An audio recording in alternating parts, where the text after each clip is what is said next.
রবীন্দ্রনাথ ঠাকুরের উপন্যাস মনে রাখার কৌশল, অর্থাৎ রবীন্দ্রনাথ ঠাকুরের যে উপন্যাসগুলো রয়েছে সেগুলো খুব সহজে কিভাবে মনে রাখা যায় সেটাই আজকের ক্লাসে দেখাবো। সবাই দেখে নাও।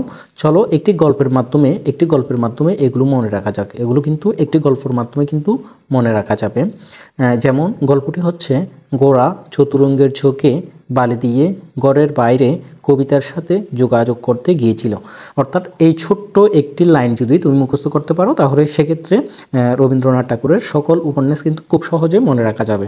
তাহলে এটার হচ্ছে লাইনটা কি? লাইনটা হচ্ছে গোরা চতুরঙ্গের চোখে বালি দিয়ে ঘরের বাইরে কবিতার সাথে যোগাযোগ করতে গিয়েছিল।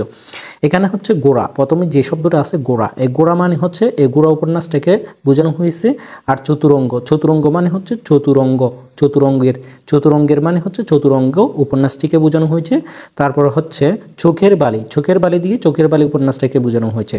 তারপর হচ্ছে ঘরের বাইরে দিয়ে ঘরের বাইরে উপন্যাসটিকে বোঝানো হয়েছে। তারপর আছে কবিতার সাথে মানে হচ্ছে কবিতার, অর্থাৎ শেষের কবিতা একটি ওনার উপন্যাস আছে সেটাকে বোঝানো হয়েছে। তারপরে হচ্ছে যেটা আছে যোগাযোগ মানে হচ্ছে ওনার আরেকটি উপন্যাস, সেটা হচ্ছে যোগাযোগ।